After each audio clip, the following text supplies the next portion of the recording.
Taigi dabar aš norėčiau panagrinėti kiekvieną iš šių archetipų atskirai.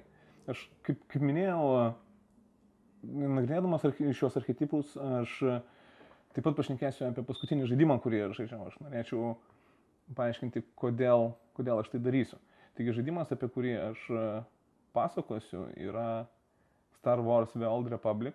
Tai yra kompanijos BioWare sukurtas žaidimas, kompanijos, kuri turi milžinišką patirtį iš tikrųjų, kuriant virtualius pasaulius. Ir žaidimas, kuris kainavo tarp 150 ir 200 milijonų dolerių tik tai jo kūrimas. Tai yra milžiniška investicija, didelė atsakomybė. Žaidimas, kuriam buvo prognozuota labai šviesi ateitis, kurio startas atrodė, kad pateisins visus lūkesčius.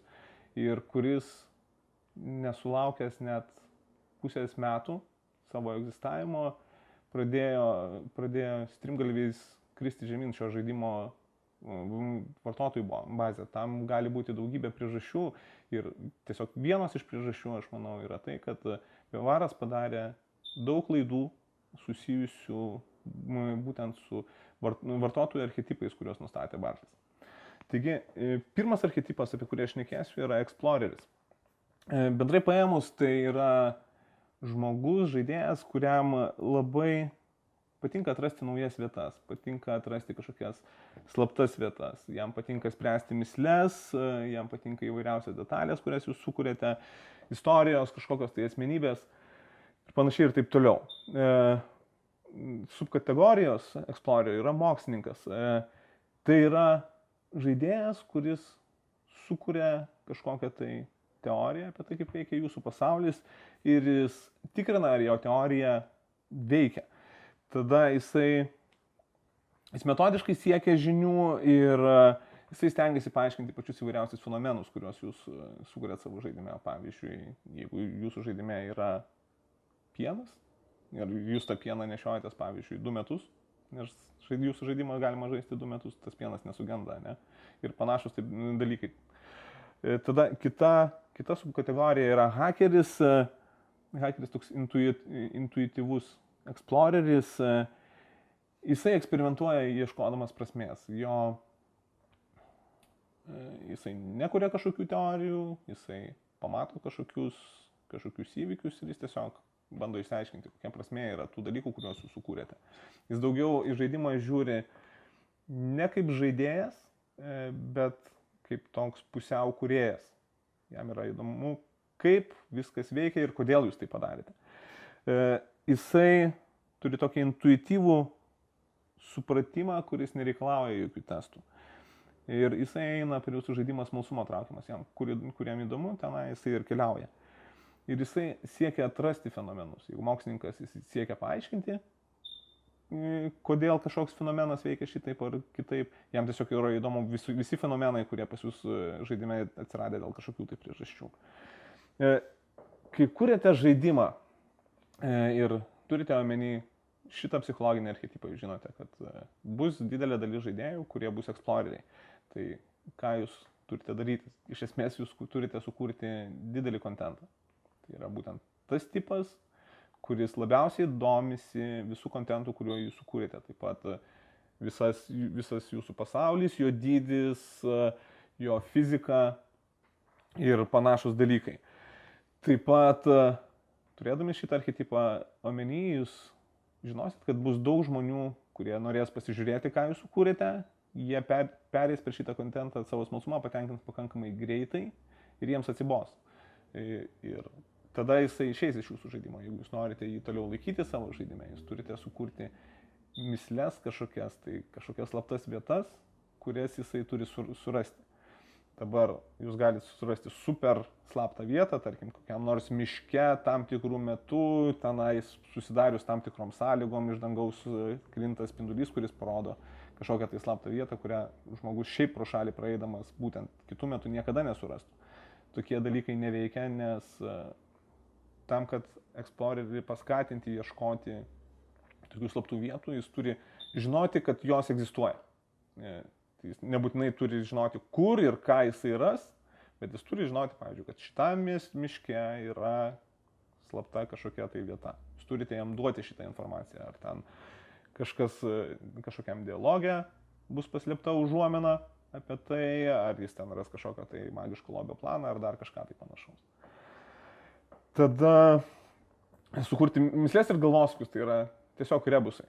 Tarkim, jūsų žaidimas gali būti apie kažkokias klajonės ir nuotykių ieškojimą, bet jūs taip pat turėtumėte įdėti į tai kažkokius galvosūkius, kuriuos reikia gerokai pasukti galvą, kad išspręsti, galbūt tam reikalinga kažkokia informacija iš šalies, kas nėra labai gera forma šiais laikais skaitoma.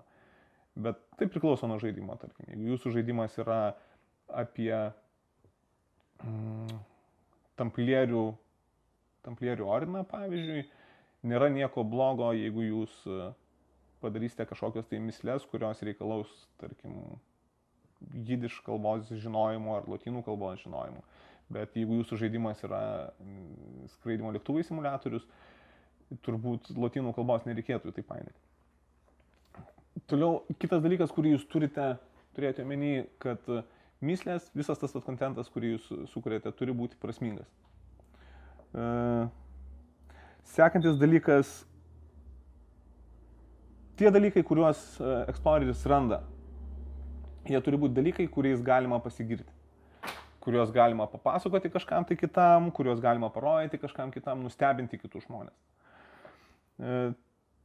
Tada jūs turėtumėt neskelbti paslėpto kontento. Kaip minėjau, jūs turite duoti užuominas, kad jisai yra. Bet jeigu jūs padarysite kažkokį sąrašą visų slaptų dalykų ir paskelbsite į internete, Exploreriui nebus įdomu tai surasti. Jis nesijaus, kad jo pastangos yra pakankamai apdovanotos. Jeigu bet kas gali tiesiog nueiti, persiskaityti, kur kažką tai rasti ir tenai nueiti. Nesvarbu, net jeigu tai yra ir sunkiai randama informacija, bet Exploreris ją tikrai ras ir pamatys, kad viskas jau yra atrasta ir jis tiesiog praranda susidomėjimą žaidimu. Tada kitas variantas, kuriuo jūs galite sudominti Explorerį, yra kažkokie tai atsitiktiniai įvykiai. Tai yra kažkokie dalykai, kurie nutinka žmonėms kažkokiu atsitiktiniu būdu, tarkim, tiesiog einant pro kažkokią tai vietą, staiga įvyksta kažkoks tai įvykis. Arba žaidimui bėgant yra šansas, kad kažkoks tai įvykis įvyks. Tarkim, jeigu žmogus žaidžia ten, tarkim, 2 valandas, nieks neįvyksta, bet jeigu 3, tai jau yra ten 50% šansas, kad kažkas įvyks ir kuo toliau, tuo didesnis procentas. Arba ten, jeigu tai susijęs su geografija kažkokia. Jeigu Exploreris pamato, kad yra toksai įvykis vienas, jisai stengsis atrasti juos visus tos įvykius, kuriuos jūs turite. Kitas dalykas, įvykiai, kuriems reikalinga kažkokia tai veiksmų seka. Tarkim, jūs galite turėti kokį nors žvėriuką ar kažką tai, tarkim, tenai katinėlį, kurį paglošius 40 kartų jisai pradeda šnekėti žmogaus kalbą. Ar kažką tai panašaus. Yra, vėlgi, tai turit kažkaip duoti tą informaciją, kad tas katinas yra kalbantis ir tada Exploreris apie jį sukinėsis ir bandys padaryti viską, ką tik tai, kas jo galva yra įmanoma, kad kažkaip tai kad kažkaip įvyktų tas įvykis. Dabar aš pašnekėsiu apie žaidimą Star Wars The Old Republic ir ką jie padarė atsižvelgiant į šitą žaidėjo archetipą. Iš principo, iš viso žaidimo tai yra būtent tas kontentas, kuriam aš neturėčiau jokių priekaištų. Aš manau, kad Exploreriam šitą žaidimą jie sukūrė puikiai. Pirmas dalykas tai yra kontentas. Star Wars The Republic žaidimas turi milžinišką kontentą, aš nesugebėjau jo pereiti per pusę metų ir jo ten dar daug liko, visiems žmonėms jo pilnai užtenka viskam. Kitas dalykas, kurdami mislės, jie padarė taip pat labai, labai puikų darbą, jie sukūrė tokius artefaktus, vadinamus datakronais, išdėliojo po visą žaidimo pasaulį, kuriuos pasiekti yra labai sunku, tai yra tokie šokinėjimo galvosūkiai, jūs galite pamatyti kažkur tai šviečiantį datakroną, bet jūs nežinote, kaip jį pasiekti ir sukate ten ratus aplinkui, šokate ant vieno, ant kažkokio tai vamzdžio, paskui ant stogo, pereinate kažkokią tai virvę, taip toliau ir panašiai. Irgi yra puikus kontentas, galybė tų datakronų, gavus vieną datakroną, tu gauni mažutį priedą prie savo statistikų. Jisai yra pakankamai mažas, kad žmonės, kuriems neįdomu spręsti galvosūkius, kad jie tiesiog dėl to nesirūpintų. Bet jeigu tu surenki visus įmanomus datakronus, kurie yra visam žaidimų pasaulyje, tu gauni tokį gana vidutinį priedą, kuris paskatintų visus explorerius ieškoti tų datakronų ir stengtis juos visus surinkti.